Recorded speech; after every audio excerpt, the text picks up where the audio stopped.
कल चुनाव होगा बार एसोसिएशन का। आज 7 दिसंबर है, यानी कि आज कत्ल की रात है। हम तमाम आम वकील मतदाताओं से बात कर रहे हैं, नेताओं से बात कर रहे हैं और कार्यकारिणी पदों पर जो चुनाव लड़ रहे हैं उनसे ही बात कर रहे हैं और पूरा जान रहे हैं। हालांकि बहुत काफ़ी जोश वकीलों में है, अपने अपने नेताओं को लेकर हर कोई जो समर्थक है वो अपने अपने नेताओं को जिताने की कवायद में लगा हुआ है, प्रचार कर रहे हैं, व्यक्तिगत रूप से ये मिल रहे हैं। अध्यक्ष पद के प्रत्याशी विजय सिंह पूनिया हमारे साथ मौजूद हैं। हालांकि कई बार हमने इनके इंटरव्यू लिए, कवरेज की और काफ़ी बड़ा इनका मैनिफेस्टो है और कई सारी योजनाएं विजय सिंह पूनिया के पास है, जिसके दम पर ये यहाँ का जो चुनाव लड़ रहे हैं। और इनसे हम जानेंगे कि आज कत्ल की रात है, अब आपका क्या कहना है पूरी तरह से, ये मानो आप जब से चुनाव की घोषणा हुई है, चुनाव की घोषणा होने के बाद वो जब चुनाव की प्रक्रिया चालू हुई है उसमें मैंने हर मतदाता से संपर्क किया है और आज शाम तक मैं ये मानता हूं कि मैंने एक भी मतदाता को नहीं छोड़ा जिससे व्यक्तिगत संपर्क नहीं किया। आज से 20 दिन पहले मैंने एक मेरा मैनिफेस्टो निकाला था और उसमें मैंने 16 बिंदु का एक मैनिफेस्टो दिया है और उसमें क्या क्या काम इस बार में होने चाहिए वो सब मैंने बताए हैं। मुख्य तौर पे आवास वकीलों को मिलना चाहिए, सामुदायिक भवन बनना चाहिए, वकीलों की वेलफेयर जो स्कीम है उसमें पूरे परिवार का बीमा होना चाहिए। और इसके साथ ही मैंने यहाँ एक नई स्कीम ये दी है कि ये परिसर आज इतनी बड़ी है, यहाँ 100 कोर्ट रन कर रहे हैं और कम से कम 2,500 से 3,000 वकील आते हैं, 15 से 20,000 तक लिटिगेंट्स आते हैं। तो यहाँ पे एक राजस्थान सरकार की जो इंदिरा रसोई योजना चल रही है उसकी स्थापना भी होनी चाहिए। मेरी यहाँ पे डिपार्टमेंटल स्टोर भी बनना चाहिए। आज सारा वकील कोर्ट में आता है, सुबह से शाम तक अपना यहाँ कार्य करता है और दिन भर व्यस्त रहता है। हमें घर की आवश्यक वस्तु यहीं की यहीं मिल जाए तो हमारी समस्या कम हो जाती है। देखिए, लगभग जो बहुत सारे काम जो विजय सिंह पूनिया बता रहे हैं कई नेताओं के दावों में और घोषणा में है, लेकिन एक चीज़ हमें भी आज ये नई देखने को मिली जो इन्होंने अभी जिक्र किया, डिपार्टमेंटल स्टोर। वाकई एक बहुत बड़ी ये बात है कि वकील सुबह से लेकर शाम तक जब कोर्ट में रहते हैं तो घर की ज़रूरतमंद चीज़ों को खरीदने के लिए उनके पास ना समय होता ना वो जा पाते। लेकिन ये जो कंसेप्ट है विजय सिंह पूनिया का, एक बहुत बड़ी नई बात आज देखने को मिली है। हालांकि जो खान पान की व्यवस्था, पार्किंग, जूनियर वकीलों के स्थायी फंड, ये तमाम जो कॉमन वायदे हैं, लेकिन ये जो बात है ये अपने आप में एक बहुत बड़ी नई है और हो सकता है इसका फायदा विजय सिंह पूनिया को मिले। आगे और बताओ कि आप किस तरह से वकीलों का जो दिल तो आपने जीत लिया, लेकिन अब भी वोट कैसे डलवा पाएंगे? मेरा एक और कहना है कि यहाँ कुछ और जो समस्याएं हैं जिनको मैं महसूस करता हूँ, जैसे यहाँ पे रेलवे का काउंटर भी होना चाहिए।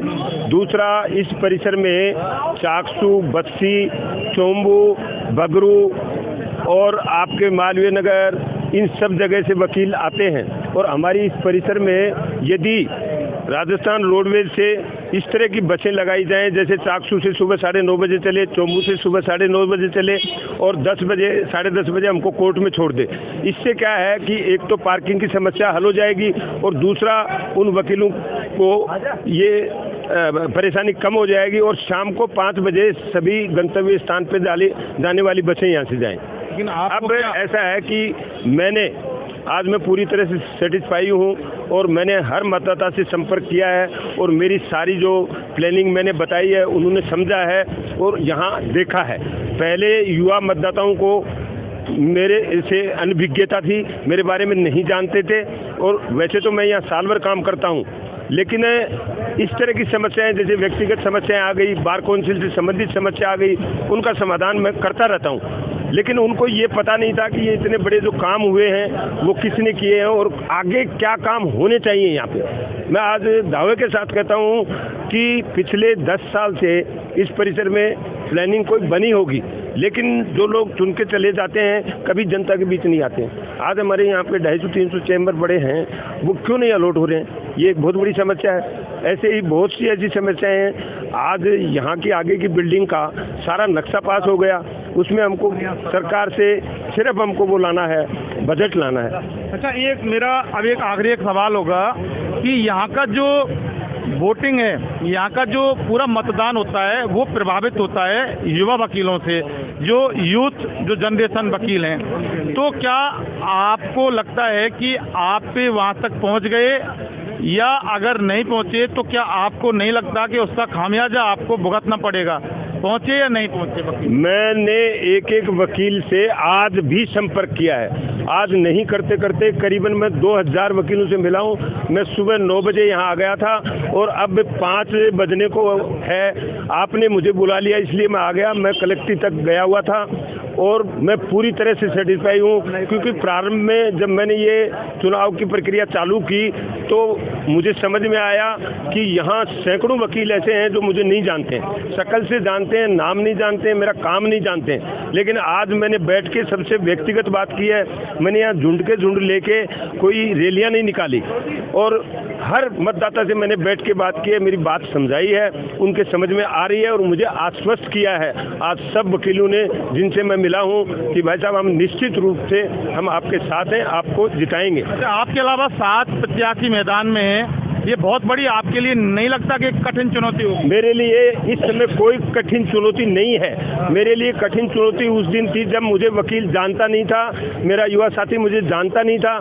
आज मुझे सब जानते हैं, मेरे काम से वाकिफ हो गए हैं। यदि मेरा मतदाता अपने हिसाब से सोच के मुझे मत देगा तो मैं आने वाले समय में इनकी सारी प्रॉब्लम को कोशिश करूंगा सोल्व करने की।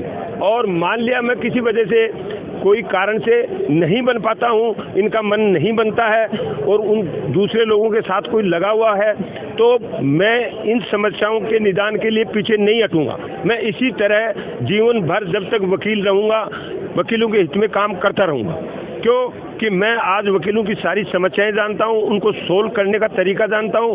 सरकार से मैं किसी भी स्तर पे मिल सकता हूं और सरकार जो चीज़ हमको देने वाली होती है उसको मैं लेके रहूंगा।